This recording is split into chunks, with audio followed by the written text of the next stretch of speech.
Bonjour à tous, bienvenue dans Décoloniser, le podcast consacré à l'actualité antiraciste. Mon nom est Malika Salin et je vous retrouve chaque semaine pour aborder une question en lien avec le racisme. Décoloniser est un espace où parler de lutte, de résistance et où essayer de comprendre comment fonctionne le racisme pour mieux le combattre.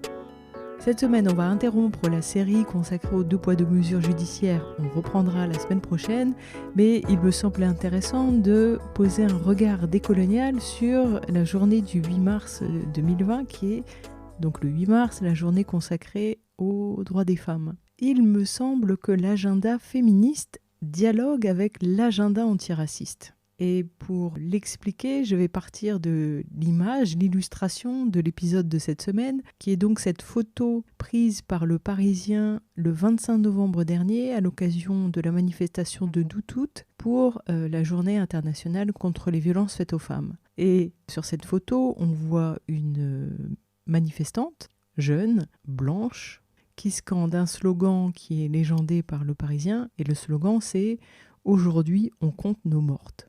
Et quand je vois cette image, connaissant l'histoire du militantisme contre les crimes conjugaux, je ne peux pas m'empêcher de penser que ce slogan résonne avec le slogan des femmes non blanches qui demandent justice pour les morts de la police. Parce que si on regarde bien, sur le temps moyennement long, une décennie, les grandes luttes féministes, quand je dis grandes luttes féministes, ce sont celles qui vont prendre une certaine ampleur parce qu'elles vont être soutenues par les institutions. Si on prend le combat des femmes de ménage dans l'hôtellerie, c'est un combat qui est modeste, porté par des femmes en lutte et qui n'a pas été amplifié par les institutions. Donc il reste relativement confidentiel. Il concerne les syndicats qui éventuellement les soutiennent. Il est connu dans un certain milieu, mais ce milieu est quand même très limité. Les médias n'aident pas à le faire résonner très haut et à faire en sorte que tout le monde, toutes les femmes se sentent concernées par ce combat. Tandis que le combat contre les crimes conjugaux, que les féministes appellent féminicides, puisqu'elles considèrent que ce sont des crimes de femmes inscrits dans le patriarcat, ces crimes conjugaux, ces féminicides, il y a ne serait-ce que 5 ans, politiquement, ils n'existaient pas en France. Ce n'était pas un sujet. C'était une lutte portée peut-être par quelques familles, quelques individus, quelques associations, et c'était très confidentiel. Il n'y avait pas de revendications. Les revendications portaient plutôt sur le départ des femmes du domicile conjugal, c'est-à-dire tous les dispositifs pour leur permettre de partir dans les conditions les moins risquées possibles. Donc ce militantisme contre les féminicides, tout d'un coup, il a pris une ampleur importante il y a moins de 3 ans. Soit après que de grandes luttes antiracistes politiques ont été menées par des femmes ou des collectifs de femmes, et je veux évidemment parler de la lutte du MAFED, qui a organisé 2 marches de la dignité où les familles des victimes de crimes policiers étaient réunies derrière un ensemble de revendications pour obtenir la justice dans les cas de crimes policiers et pour obtenir aussi le changement des pratiques policières. Et Nous Toutes apparaît, et dans le sillon de Nous Toutes, toujours sur cette question des crimes conjugaux, on trouve les fémènes qui sont historiquement les ennemis des luttes antiracistes politiques en France, les ennemis directs. Et donc on ne peut pas s'empêcher de flairer quelque chose qui relève de ce que Sadri Khiari appelle la contre-révolution coloniale, c'est-à-dire tout ce que le pouvoir met en place pour contrecarrer les avancées produites par les résistances et par les luttes des non-blancs. Donc on a d'un côté des luttes autonomes, politiques, c'est-à-dire qui s'inscrivent dans un rapport de force avec l'État. Et dans le cadre de ce rapport de force, dénonce les pratiques de l'État, dénonce les pratiques policières, dénonce les pratiques judiciaires. Et quand, en réponse à ça, en réponse indirectement, c'est une mise en dialogue, et cette mise en dialogue, elle est faite à l'intérieur des médias. Lorsque répond un mouvement très divers, c'est pas l'ensemble de ce mouvement qui y participe, mais c'est l'ensemble de ce mouvement qui se laisse en quelque sorte instrumentaliser, puisqu'il accueille positivement le fait d'être mis au devant de l'actualité, le fait que ces revendications soient prises en compte, que tout d'un coup on parle de féminicide, de l'ensemble du corps féministe très divers, il n'y a pas de voix qui se sont élevées contre ça. Donc c'est que soit cette instrumentalisation elle n'est pas perçue, soit elle est acceptée. Or, ce camp extrêmement divers qui converge le 25 novembre, qui converge le 8 mars, ce n'est qu'à la marge qu'il s'oppose à l'État. Et lorsque, par une parfaite coïncidence, je me suis trouvée à porter un projet sur la question des crimes conjugaux, à le porter personnellement, pas du tout dans le cadre de mon militantisme décolonial, j'ai eu à constater qu'il y a un décalage total entre ce que nos luttes sont, leur nature éminemment politique, et les luttes féministes. Luttes féministes auxquelles je n'appartiens pas, puisque si je suis une femme non blanche qui se préoccupe de la condition des femmes non blanches en France, je ne suis pas féministe dans le sens où je ne reconnais pas la vision du monde des féministes qui consiste à dire que le monde se divise en deux, avec d'une part les hommes et d'autre part les femmes qui par nature seraient victimes des hommes en étant victimes du patriarcat. Je suis militante décoloniale qui travaille sur les questions de violence, c'est-à-dire sur la violence que le colonialisme a introduit dans les pratiques sociales, dans les rapports sociaux et dont on ne s'est pas encore débarrassé puisqu'elle s'exprime de multiples manières et notamment interpersonnelles, comme c'est le cas dans les crimes conjugaux. Ensuite, je ne parle pas du coup de féminicide puisque je refuse la sacralisation de la femme qui est faite à l'occasion de ces journées, voilà, une journée comme celle d'aujourd'hui, la journée de la femme, où on présente les femmes comme éventuellement ayant des qualités particulières, une essence victimaire, et aussi la femme telle qu'elle est envisagée, des journées comme aujourd'hui, on va partir des préoccupations des femmes blanches et les projeter sur les femmes du monde entier. C'est-à-dire que, par exemple, aujourd'hui, il est rendu compte dans la presse d'une manifestation en Tunisie où une jeune Tunisienne a écrit sur son corps qu'elle veut s'habiller comme elle le veut. Donc ça, c'est bien l'impérialisme qui diffuse mondialement le mode de vie blanc, la culture blanche, les préoccupations des Blancs et aussi leur lutte. Donc il y a un phénomène de mimétisme. Et mimétisme dont on se rend bien compte dans la presse un soir de 8 mars comme aujourd'hui.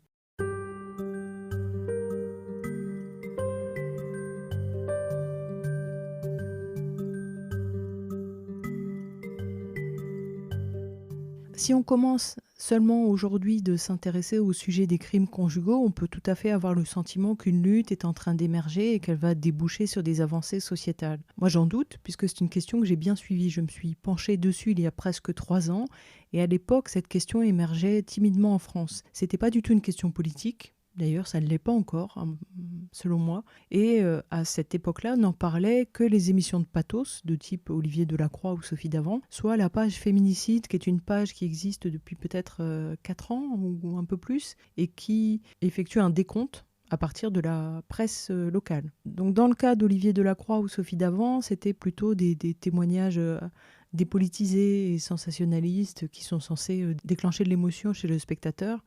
Dans le cas de la page Féminicide, bon, c'est un décompte, et ce n'est que ça. Voilà, et derrière, il n'y a rien. Complètement inspiré par les pratiques militantes du milieu dont je viens, j'ai proposé un projet innovant sur cette question, et supposant que le monde féministe associatif était le plus compétent sur ces questions, puisque c'est comme ça qu'il se présentait, c'est à ce monde-là, des associations et des collectifs féministes les moins racistes, en fait. J'ai sélectionné ceux qui ne s'étaient pas engagés pour l'islamophobie. Et je leur ai soumis un projet clé en main qui s'appuyait sur une expertise totale du sujet. L'organisation de cette question telle qu'elle existe aujourd'hui et où elle place en fait la responsabilité du départ sur la victime des violences conjugales. Et l'idée, c'est que l'entourage qui souvent sait ou soupçonne qu'il y a des violences dans le foyer organise le départ précisément parce que la victime des violences ne peut pas l'initier ou peut difficilement l'initier. D'ailleurs, c'est ce qui fait que les gens qui sont autour souvent disent puisque cette personne reste dans cette situation intenable, c'est probablement que cette situation lui va, mais en réalité, les gens méconnaissent les contraintes qui pèsent sur les victimes de violences domestiques. Et ces victimes peuvent être un homme, peuvent être une femme, peuvent être un adolescent, peuvent être un enfant. Et ces contraintes, les gens ne peuvent en parler que quand ils ont la garantie d'en sortir.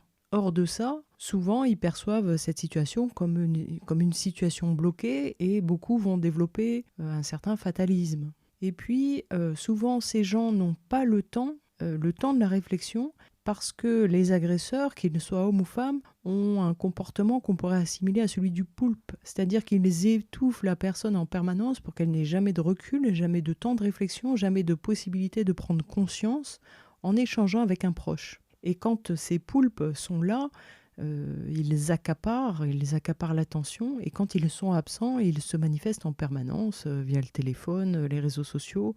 Et donc, les proches sont souvent les dernières personnes à pouvoir avoir accès à la victime, puisque les proches sont souvent les personnes qui sont maintenues à distance par l'agresseur. La deuxième dimension qu'intégrait ce projet, c'est le risque de mort. Parce que les personnes qui sont mortes, tuées par un conjoint, tuées par un père, puisque sont aussi des enfants qui sont tués lors des crimes domestiques, ces personnes ont payé le fait que ce risque mortel a été minimisé. Soit que les personnes étaient incrédules, soit que l'entourage ou les intervenants autour n'ont pas pris la mesure des choses. Ils n'ont pas pris cette menace au sérieux et donc n'ont pas agi en fonction. Donc ce projet renversait un peu la logique, puisque ça devient une question collective portée par l'entourage et la victime, et ça ne devient plus une question individuelle de choix d'une femme. C'est toute la logique féministe qui est construite autour de la liberté de la femme et du choix d'une femme, qui est quand même difficile à décliner dans une situation pareille où les gens sont en situation de mort potentielle. Donc là, la logique est inversée. C'est à l'entourage de créer les conditions pour que le départ soit possible. Et pour que ce soit possible, il faut créer un réseau national de solidarité que les proches peuvent solliciter et qui informe de manière appropriée et qui appuie l'entourage grâce à un réseau qu'il a constitué. Donc ce projet, il s'adresse en priorité aux concernés, c'est-à-dire les gens qui sont sortis de ce type de situation et qui les connaissent très bien. Il s'adresse aussi aux personnes qui ont perdu un ou plusieurs proches et qui savent donc de quelle réalité je suis en train de parler. Il s'adressait aussi aux associatifs et aux autres militants qui ont compris que la solution de l'État n'arrivera pas tout de suite et qu'il ne faut pas exclusivement compter là-dessus. Et ce projet implique un fonds, la constitution d'un fonds qui aurait pour mission de réunir des moyens ou de les mettre en réseau et de réunir aussi des lieux. Et les personnes qui solliciteraient ce fonds auraient aussi pour tâche de préparer le départ et de mâcher le travail administratif qui est si lourd ici en France, afin que la personne qui part, seule ou avec ses enfants, ait juste à faire le minimum, afin que son conjoint ou sa conjointe ne soupçonne rien. Parce que ça, c'est la règle essentielle dans ces cas de figure, c'est qu'on ne prévient pas un déséquilibré, une déséquilibrée qu'on le quitte. C'est la première règle et c'est la règle la plus importante qui permet de prévenir ces crimes domestiques. Et sur la forme, donc ce projet, il pourrait tout à fait avoir la forme d'une fondation, d'un réseau, qui se charge donc de réunir et de mettre en réseau les ressources matérielles, les ressources humaines, afin de mailler le territoire. Et les solutions de ce projet sont pensées exactement à partir de la condition réelle des personnes en sursis domestique.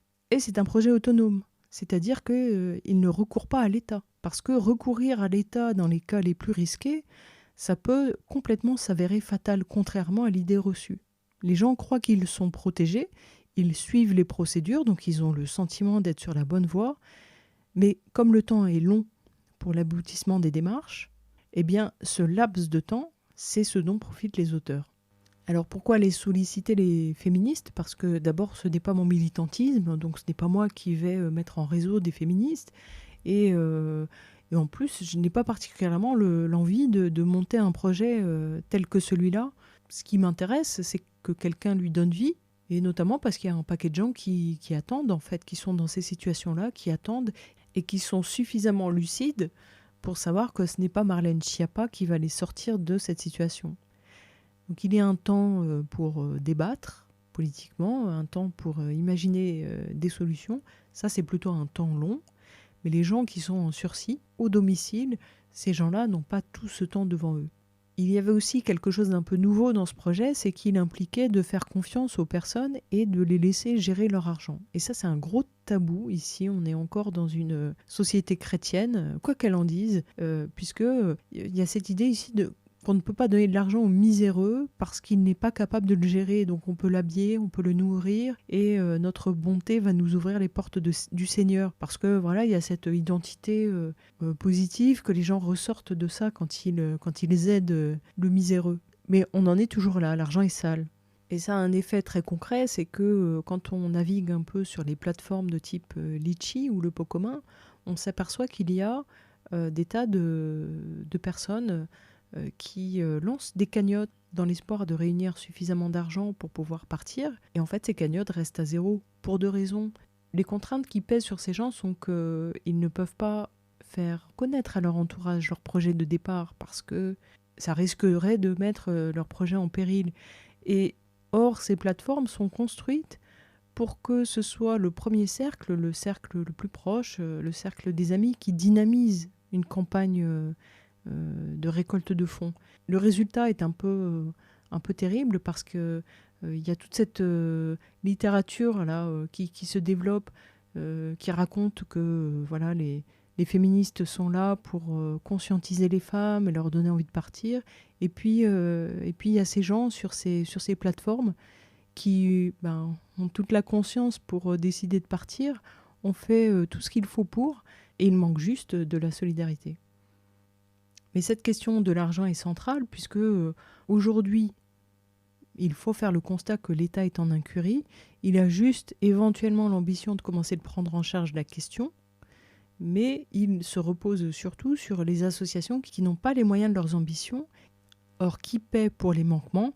Eh bien, ce sont directement les personnes victimes de violences. Voilà pourquoi je proposais dans ce projet de réfléchir en dehors de l'État et de ses opérateurs. Et les associations que j'ai sollicitées ont complètement fait la sourde oreille quand je leur ai soumis ce projet.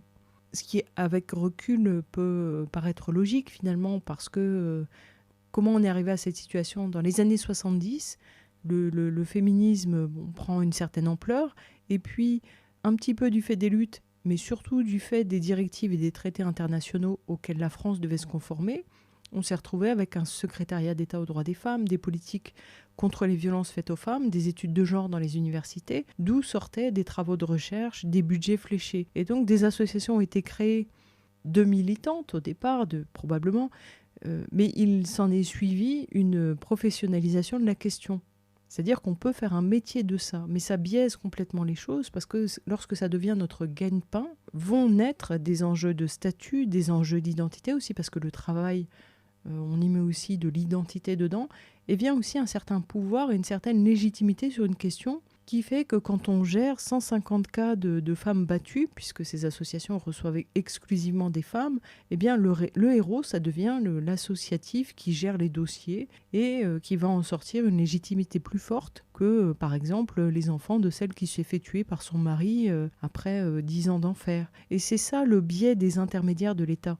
Car la légitimité devrait venir du combat militant, du combat politique, et pas du travail salarié. Donc c'est ce besoin-là d'être l'intermédiaire, le médiateur qui porte la parole de la femme, ça vient directement de cette institutionnalisation, professionnalisation du combat féministe. C'est pourquoi l'argent est au cœur aussi pour les associations qui doivent maintenir leur existence, mais il est aussi et d'abord pour les personnes en sursis. Puisque techniquement, la première question que posent les associations quand une usagère vient les solliciter, c'est « Avez-vous de l'argent pour financer un départ ?» Si la personne a de l'argent, tant mieux. Si elle n'en a pas, tant pis. Elle va devoir attendre qu'une place en foyer se libère si jamais il y en a. Et en revanche, partir sans argent, ça peut tourner en un enchaînement de galères sans nom. Or, la galère est un engrenage. Donc le premier tri se fait là, entre les femmes qui peuvent accéder à quelques milliers d'euros, elles-mêmes ou leur famille, et puis les autres. D'où l'immense proportion de femmes non blanches dans les usagères, pas parce que les femmes non blanches seraient plus battues que les autres, mais parce que le racisme nous prive plus de ressources, puisque si les femmes sont discriminées au travail, les femmes non blanches le sont davantage, quand elles ne sont pas littéralement privées de travail, comme c'est le cas par exemple pour tant de femmes voilées. Et c'est pas en faisant des ménages ou du travail précaire que les femmes risquent de pouvoir mettre de côté. Donc ça, c'était pour expliquer la situation actuelle de l'État, des opérateurs de l'État, et de ce projet qui propose des intermédiaires autonomes. Alors, étant militante antiraciste, ce n'est pas mon combat. Mais ces 2 dernières années, j'ai vu le sujet des féminicides émerger comme une question prise au sérieux. J'ai vu, comme aujourd'hui, des dizaines de milliers de personnes dans la rue. Et c'est pour ça que je reviens sur cette question, puisque il semble qu'il y ait beaucoup de femmes dont c'est le combat, des femmes qui semblent très impliquées. Donc ces femmes, j'ai envie de leur dire, la solution existe, il n'y a même pas besoin de chercher, puisque si vous interrogez les pays qui ont avancé sur cette question, vous verrez qu'on trouve des choses de cet ordre, financées par du mécénat et qui peut tout à fait prendre la forme de fondation. Donc un projet tel que celui-là n'a rien d'insensé, sauf si on est incapable de penser en dehors de l'État. Il suffit de regarder une organisation comme Amnesty International qui nous sollicite pour mettre 5 € par mois, personne n'y voit de problème. Lorsqu'il y a 60 000 personnes ou 100 000 personnes dans la rue avec nous toutes, je n'imagine pas qu'on ne puisse pas trouver les financements pour avoir une fondation en France qui permette aux personnes en sursis dans leur foyer de sauver leur peau. Il suffirait pour ça que des militants ou des personnes s'en emparent dans le sens noble, dans le sens de chercher à résoudre des problèmes par de l'action collective pour créer des solutions. Donc je reviens sur ce sujet parce que c'est vraiment un appel à se mettre en action, pas à débattre, pas à analyser, c'est un appel à réunir des bonnes volontés de gens sérieux et motivés et soucieux de créer une solution à un problème très simple. Sachant que dans ma ville, les gens qui ont manifesté aujourd'hui ont eu l'opportunité de prendre connaissance de ce projet, je ne peux pas m'empêcher d'y voir un phénomène un peu récent de personnes qui vont s'emparer de ces questions politiques pour donner une épaisseur à leur militantisme. C'est-à-dire que on devient féministe parce que ça a une dimension identitaire. C'est-à-dire qu'on se trouve une identité, un peu comme dans le sketch de Blanche Gardin, quand elle dit « moi je suis blanche, j'ai pas d'identité ». Moi j'ai rien, j'ai pas de spécificité. Moi, je suis pas homo, je suis pas trans, je suis pas végane, je suis pas polyamoureuse, je suis pas obèse, je suis pas noire, je suis même pas juive, je suis rien. Moi, je suis une femme blanche, hétérosexuelle de 41 ans, consommatrice d'anxiolytiques. C'est pas une identité, c'est un cercueil. En réponse aux revendications qui ont émergé ces 10-15 dernières années, il y a peut-être certaines femmes blanches qui ont besoin de se vivre une identité un peu radicale. Et ça, c'est finalement un dévoiement parce que dans la lutte, la priorité, c'est la cause et c'est le problème à régler, c'est pas le militant. Or, on voit émerger à droite à gauche des gens qui se mettent en récit comme une chevalière blanche qui sauve une petite femme violentée des griffes du méchant arabe dans le métro toulousain, par exemple. On voit aussi des gens qui utilisent des vlogs pour se mettre en avant et exploiter le sujet à la mode, ou bien le féminicide va exister comme un combat politique et on va se retrouver avec des experts du crime conjugal qui font la tournée des plateaux et ce n'est plus un problème à résoudre. Mais faire 365 000 tweets par an, ce n'est pas du militantisme si à côté on ne construit rien pour la cause. Et dans ce jeu de discours aujourd'hui, on dirait qu'il y a une espèce de danse qui s'engage avec l'État, où la militante exige de l'État, l'État répond en cédant quelques miettes et en faisant des promesses, et c'est un tango qui se danse à deux. Et ça peut durer très longtemps, parce que l'État a le temps. Or, le temps des personnes qui sont en sursis dans leur foyer, c'est un temps qui est très court. Et les solutions n'arriveront pas avant longtemps. Donc voilà, il y a cette forme de militantisme-là, un peu symbolique, qui peut se satisfaire d'une ou deux parades annuelles. Voilà, j'ai marché avec les sœurs, j'ai collé des affiches, j'ai crié des slogans. Ce n'est pas ça, lutter. Lutter, c'est ne rien lâcher jusqu'à ce qu'un problème soit résolu. Ou alors, c'est construire et réparer collectivement, tous les jours et tout le temps. Donc je ne désespère pas de trouver des gens impliqués, intègres, et aussi au fait de la question, parce que ce que j'ai vu en présentant ce projet, c'est beaucoup de gens qui ne savent pas quel est le sujet, qui ne connaissent pas la question. Donc je continue de relancer les 25 novembre et les 8 mars dans l'espoir d'être entendu de personnes qui souhaiteraient s'engager concrètement. L'idée de faire porter par les proches collectivement le départ, c'est vraiment déterminant parce que De la capacité d'entourer les personnes qui partent dépend complètement la réussite du départ. Quand une personne sort d'une situation de violence, c'est le moment où toutes les émotions que les gens ont dû cadenasser dans l'enfer domestique vont ressortir et s'exprimer. Et pour les gens, et particulièrement pour les adolescents ou les enfants, ça peut être un déferlement tel que certaines personnes préfèrent encore retourner à l'état de zombie dans le foyer violent que faire face à ces émotions. Et la solitude après le départ est aussi un facteur d'échec du départ. Organiser les choses en réseau, s'appuyer sur les proches, ça garantit que, quel que soit le lieu d'atterrissage, les personnes soient entourées. Or, il n'y a pas les moyens aujourd'hui pour créer des super centres avec tout type de spécialistes partout sur le territoire. Par contre, ce qu'il y a partout sur le territoire, ce sont des communautés endeuillées qui peut-être seraient d'accord pour recevoir des familles en fuite. Et avec un réseau, il n'y aurait plus ce phénomène que je décrivais tout à l'heure de bouteille à la mer, avec des gens qui pourraient garder la maîtrise de leur départ et solliciter le réseau sans s'afficher sur les réseaux sociaux.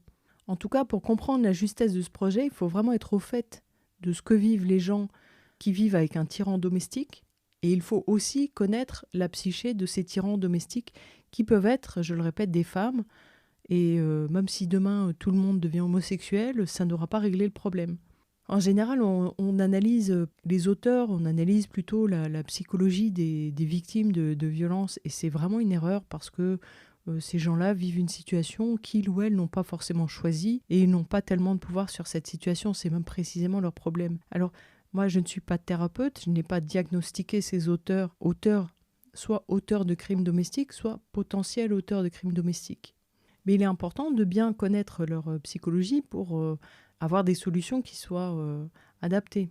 C'est un profil très particulier de gens qui ont un rapport d'être humain à objet à leur compagne ou à leur compagnon identitairement. C'est-à-dire que ce sont des gens qui sont en équilibre grâce à cette relation cannibale.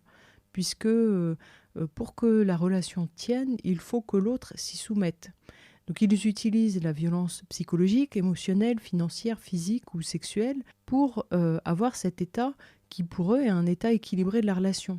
Et ils recourent à cette violence parce que cette violence leur semble légitime. On ne parle pas des gens qui n'arrivent pas à se contrôler. On parle de gens qui se contrôlent très bien et dans le cadre de ce contrôle, ils vont recourir à l'un de ces types de violences. Et par contre, pour eux, la relation ne peut pas exister sans violence. Certains envisagent de traiter les auteurs, les potentiels assassins, eux, ça a peut-être un intérêt pour des relations ultérieures, mais pour la relation dangereuse, le salut est exclusivement hors de la relation, au plus loin de l'auteur. Ce sont des relations qu'on ne répare pas. Et les victimes de ces gens, on les présente souvent comme des gens dépendantes. En réalité, c'est une dépendance qui est installée progressivement par les auteurs. Le premier dépendant, en fait, c'est l'auteur. Et l'auteur est tellement dépendant que dans son esprit, la mort de la relation signifie la mort psychique. Et ça, on le voit très bien dans le cas de Bertrand Cantat. C'est lui qui se sent en danger. On l'a entendu témoigner récemment dans une émission de télévision. C'est lui qui se sent en danger tout au long de son témoignage. Il n'a pas un mot pour la femme qu'il a tuée. Il parle en permanence de ce que la mort de cette femme lui fait à lui. Donc ce sont des gens qui sont déséquilibrés et la relation de domination et de contrôle, elle leur permet d'échapper à leur détresse mentale. Et lorsque la relation finit, eh bien, ils se retrouvent plongés brutalement dans leur détresse mentale. Et c'est pour ça qu'ils disent, comme a dit telle personne à sa conjointe dès le début de la relation, si tu me quittes, je me suicide. Parce qu'en général, ces gens-là sont très clairs, très clairs. Et quand ce qu'ils craignent le plus, soit la fin de la relation, tout d'un coup apparaît comme une possibilité, ils se retrouvent face à cette potentielle mort psychique, et pour eux, impossible de faire la différence entre la mort psychique et la mort réelle, donc ils se vivent en état de légitime défense. C'est-à-dire qu'ils vont avoir un acte qui est très violent, mais en fait il est violent à hauteur du danger psychique, donc du danger encouru. Or l'erreur que font beaucoup de gens, c'est qu'à ce moment-là, ils vont essayer de les analyser, les comprendre à partir du visage qu'ils ont offert à l'extérieur. Et donc ils sont dans l'incompréhension un petit peu. Mais ce visage est un masque social. sont des gens qui ont deux visages. Et leur vrai visage, c'est le visage qu'ils offrent à leur époux, à leur épouse, à leurs enfants, aux gens qui les connaissent au quotidien. Mais je le disais tout à l'heure, il y a quelques études sur le sujet qui démontrent que ce ne sont pas des gens qui agissent par perte de contrôle, ils agissent pour sanctionner selon leur code moral. Et parce que les personnes qui les entourent, ils les ont pas du tout investis comme des êtres humains, y compris leurs enfants. Ils les voient comme des outils, comme des prolongements d'eux-mêmes, des objets voilà, qui leur permettent d'échapper à leur désordre intérieur. Et quand un jouet n'apporte pas satisfaction, eh bien on le casse en le jetant au mur. Voilà pourquoi ils vont, pour organiser leur vie de tyrans, faire preuve d'une grande sophistication et puis le jour du départ, avoir un geste voilà, complètement brutal et radical, comme ce policier qui a abattu la femme qu'il quittait et les enfants dans une gare en Île-de-France. Eh bien voilà, c'est précisément à cause de ça, cette mort psychique. Et quand on a compris ça, on ne se dit pas bon, le gendarme ou le policier lui a remonté les bretelles, il a l'air d'avoir compris, ça n'a aucun sens avec quelqu'un qui menace de mort. Quand on dit ça, on se dit ce que la justice se dit quand des gens sont en danger de mort. On se dit mesure de protection. Souvenons-nous, Robert Redeker, le petit Toulousain qui a fait le bravache au début des années 2000 en insultant l'islam, il s'est pris une fatwa sur le nez et l'État l'a protégé parce que pour la vie si sacrée de Robert Redeker, il y avait de l'argent, n'est-ce pas? Eh bien, pour les personnes victimes d'un tyran domestique ou d'une tyran domestique, ce qu'il faut, c'est la même chose. Un réseau national avec une expertise pour expliquer aux gens que quand on part pour une nouvelle vie, on enterre complètement sa vie d'avant. Ça peut paraître radical, mais il faut des solutions qui soient à hauteur du danger en cours. Et la meilleure expertise, ce sont les premiers concernés qui l'ont, c'est-à-dire les personnes qui ont fait l'expérience de ça, l'expérience de ces crimes domestiques, et les proches des disparus. Et c'est pourquoi c'est si terrible de voir ces cagnottes de personnes qui lancent une bouteille à la mer, qui avaient besoin d'argent pour financer un départ, mais qui en même temps devaient le cacher à leur entourage, donc pour se protéger, elles le faisaient anonymement. Mais comme les outils numériques aujourd'hui s'appuient sur le réseautage de proximité, c'est-à-dire mes amis et les amis de mes amis, et que une personne qui part a besoin que jusqu'à son départ, son projet soit inconnu, eh bien les cagnottes restaient vides. Et le monde associatif, avec sa réticence toute gâteau, avec l'argent, ne relayait pas cette demande. Et ça, c'est vraiment assez terrible. Parce que dans le même temps, on voit que Clémentine et Vianney, qui font un film d'animation en pâte à modeler sur les dangers du gluten, eux, ils arrivent facilement à lever 10 000 euros. Mais une personne en danger de mort qui a besoin de 3, 4, 5 000 euros, sa cagnotte reste à zéro.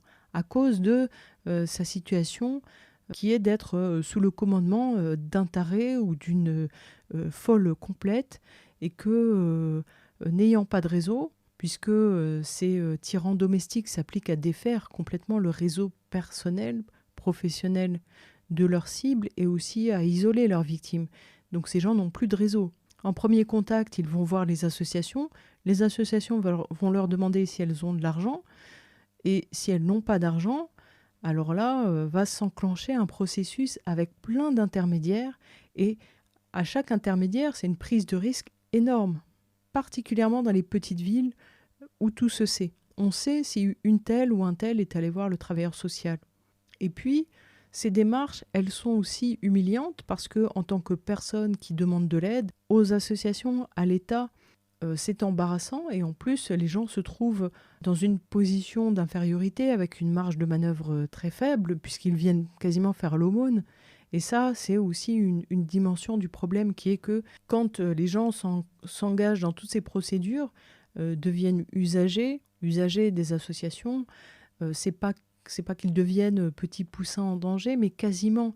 Et donc c'est assez humiliant comme démarche, surtout si on sort d'une situation de guerre domestique où chaque jour on est en mode guerrier, où chaque jour on réfléchit à des stratégies pour sauver sa peau, ne pas se faire brutaliser, protéger les enfants, avoir un peu d'argent pour préparer le repas, pouvoir aller travailler. Donc les gens sont en hyper-vigilance, en mode combat au quotidien, et ils vont se retrouver face à des interlocuteurs qui vont leur parler avec maternalisme, et ça peut être particulièrement humiliant. D'autant que quand les gens sortent de là, ils ont une aspiration à la liberté qui est extraordinaire, et ils ont aussi une intolérance aux limites. Et donc les plonger dans une situation où il y a une une multiplicité de démarches administratives à faire auprès de nombreux interlocuteurs qui majoritairement ne comprennent pas ce qui se joue et peuvent faire du mal en croyant bien faire, et qui en plus vont arriver toujours avec le langage des limites. C'est l'assistante sociale qui peut-être répondra dans une semaine, mais une semaine, ça peut être interminable. Et donc toutes ces démarches-là, elles replongent dans un nœud de contraintes et de solitude des gens qui sont déjà dans un quotidien fait de contraintes insensées et de solitude. Puisque les gens, dans ces situations, peuvent tout à fait être passés à tabac parce que le repas était froid. L'obstacle différent aujourd'hui, c'est que beaucoup de ces gens qui vivent avec un tyran domestique ont leur emploi du temps qui est complètement contrôlé. Ils doivent rendre compte de tout ce qu'ils font, toute leur activité est surveillée. Les ordinateurs, les smartphones, l'entourage même est mis à contribution pour surveiller leurs moindres faits et gestes. Et tout ça vise non seulement à donner l'impression qu'on est surveillé dans ses moindres faits et gestes, mais souvent la personne a été sanctionnée un jour pour être mise au pas. Et quand elle a été sanctionnée, ça peut être pour un acte, une faute réelle ou inventée, et la sanction va être exemplaire, c'est-à-dire ça va être un déluge de violence. Et cette violence, elle va être présentée comme une sanction qui est là pour dissuader de retenter quoi que ce soit. Donc la personne se dira forcément, eh bien, il vaut mieux que je ne prenne pas de liberté pour éviter les problèmes. Avant de virer en crime conjugal, les situations, elles sont souvent de type presque carcéral. C'est-à-dire, c'est pas une prison. Les gens peuvent vivre dans une grande villa, ça n'est pas moins carcéral. C'est-à-dire que c'est une perte de liberté qui est installée par des violences de différents types. Et peut aussi tout à fait dissuader la personne de travailler par séduction, et ensuite lui distribuer de l'argent, peut-être beaucoup au début, et puis après au compte-gouttes. C'est vraiment très sophistiqué. Et pourquoi ça ne va pas tel que c'est organisé aujourd'hui en France ? Parce qu'il y a tout un système qui est construit autour de la parole de la personne concernée. Soit vis-à-vis de l'État, donc on dit tant qu'elle n'a pas porté plainte, tant qu'elle n'a pas fait une démarche auprès des services sociaux, on ne peut rien faire, ou bien vis-à-vis des proches. Et on construit l'idée que tant que les gens n'ont pas parlé de ce qu'ils vivent, ça veut dire qu'ils n'ont pas conscience de ce qui se passe. Bullshit. Les gens ont tout à fait conscience de ce qu'ils vivent. Même plus la situation s'installe, plus les personnes en arrivent à penser que la situation est inéluctable et qu'il n'y a plus aucune issue, puisque face à elles ont quelqu'un, ils ou elles ont quelqu'un qui a tous les pouvoirs, qui s'en sortira toujours. Alors comment on peut en arriver à penser ça ? Par exemple, quand on voit que la personne est convoquée à la gendarmerie, mais reprend ses activités de psychopathe en fanfaronnant, la personne peut même se dire, si même les gendarmes n'y peuvent rien, c'est bien que cet agresseur est au-dessus de tout, y compris la loi. Donc les faiblesses de l'État, elles aident les auteurs à alimenter leur récit de toute puissance. Il y a des auteurs qui vont dire les gendarmes, ils vont faire quoi maintenant ? Donc le seul moyen qu'il y a de les rassurer sur ce point, c'est de leur donner les garanties sur le fait qu'elles sont hors d'atteinte. Tant qu'il n'y a pas de garantie, il n'y a pas de parole. C'est pas en ouvrant un foyer dans le centre-ville, foyer que tous les psychopathes vont localiser, qu'on donne des garanties de sécurité à quelqu'un. C'est pas en mettant en place un bracelet électronique qu'on met la personne hors d'atteinte. On l'assigne juste à résidence. Ce sur quoi je veux insister, c'est que les dispositifs, quels qu'ils soient, ils échouent actuellement à avoir une réponse appropriée par rapport à la logique des auteurs les plus dangereux, ceux susceptibles de tuer, ceux qui n'ont pas peur de tuer parce que la mort pour eux, c'est un risque qu'ils sont prêts à prendre. Tant qu'on ne comprend pas leur logique, les solutions seront inadaptées. Or, le risque est tellement grand que, je le dis, vraiment, si des personnes en instance de départ là m'entendent, ne vous reposez pas sur les solutions de l'État, ordonnances de protection et autres. Si vous n'avez pas la garantie de disparaître complètement, ne partez pas. Sinon, les deux scénarios les plus probables sont soit la suppression de vous et de vos enfants, ou alors un ou une ex-conjointe qui va faire de votre vie et peut-être de la vie de votre nouvelle conjointe un enfer pendant des années. Voilà, c'est des choses qu'on voit régulièrement. Un tel, une telle qui passe au tribunal correctionnel pour 800 SMS parce que même après la rupture, ils essaient de recréer l'univers de huis clos et de terrorisme comme ça pour que la personne soit en hyper-vigilance. Donc voilà, des solutions existent. S'il y a des gens dans la société qui sont volontaires, Si le réseau féministe qui s'enorgueille d'avoir un maillage du territoire est intéressé, qu'il se lance. Un fonds comme celui-là, il peut tout à fait coexister avec les dispositifs de l'État. Et puis l'État faillit, au moins il y a une solution à côté pour pallier. Et puis le jour où l'État aura tout réglé, il sera assez tôt de défaire une fondation comme celle-là. Mais le monde ne va pas changer. Après une marche, un jour ou 2 jours dans l'année, le travail militant ne remplace pas la résolution de problèmes. Et je ne m'exprime pas sur le sujet pour devenir une experte du sujet. C'est pas du tout mon terrain politique. Il y a plein de gens qui sont compétents, très impliqués, qui peut-être aujourd'hui mettent leur énergie dans des dispositifs dont ils savent qu'ils fonctionnent mal. Et ça peut aussi générer de l'amertume ou de la frustration. Je les invite à mettre leur énergie dans ce projet. Vraiment, je le donne, je mets ça au pot commun. Et si vous voulez évaluer la pertinence de ce projet, il suffit de le soumettre aux gens qui pleurent une sœur, une mère, une fille, un père, un enfant. Et ils vous diront, s'il y avait eu ça, mon cousin, ma tante seraient encore là. Et je conclurai en citant une militante que j'ai croisée dans les luttes il y a quelques années qui disait souvent « c'est facile de mobiliser autour des morts ». On est tous émotionnels, c'est notre qualité d'être humain. On est bouleversé, ça crée chez nous une réaction, mais cette réaction, ce n'est pas de l'action politique. Titiller ces émotions, ça peut être juste quand il s'agit de réhumaniser, parce que c'est le geste le plus grave, enlever une vie, qui nous fait prendre conscience qu'il existe une oppression, mais les morts, ils peuvent aussi tout à fait être instrumentalisés pour des desseins politiques ou pour des questions d'ego. Parce que les morts, ils ne parlent plus, on peut tout à fait les exploiter. Et ils peuvent complètement devenir un fonds de commerce. On sera toujours tous d'accord pour être contre la mort, ça ne veut pas dire qu'on a le même projet. Voilà pourquoi on ne mobilise pas sur la mort, on mobilise autour d'un projet politique, d'une revendication, d'un projet qui évite la mort justement, pour que les morts survenues avant n'aient pas été vaines. Mais en tout cas, je le répète aux personnes qui pourraient être en danger actuellement, si vous pensez que vous risquez la mort, vous risquez la mort. Ne partez pas si votre plan n'est pas au point.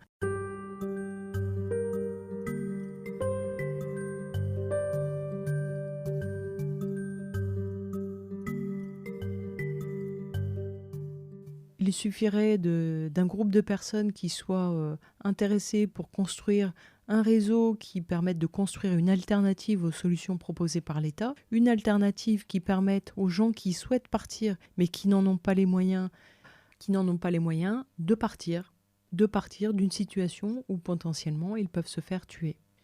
Et si cette bouteille à la mer reste sans réponse, ce sera juste une confirmation que le combat actuel pour les féminicides est juste une coquille vide qui, d'une part, permet à certaines militantes féministes de se donner une certaine consistance à leur identité radicale, et puis d'autre part, il permet à l'État de concurrencer les luttes contre l'impunité des crimes policiers en répondant que les femmes blanches aussi, elles meurent.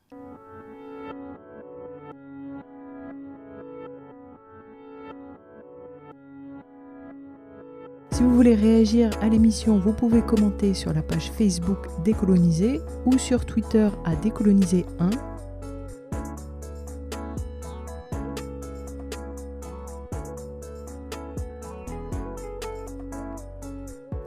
Pour vous abonner, Décoloniser est présent sur les plateformes Anchor, Spotify, SoundCloud et YouTube. Vous pouvez également vous rendre à décoloniser.org. À la semaine prochaine.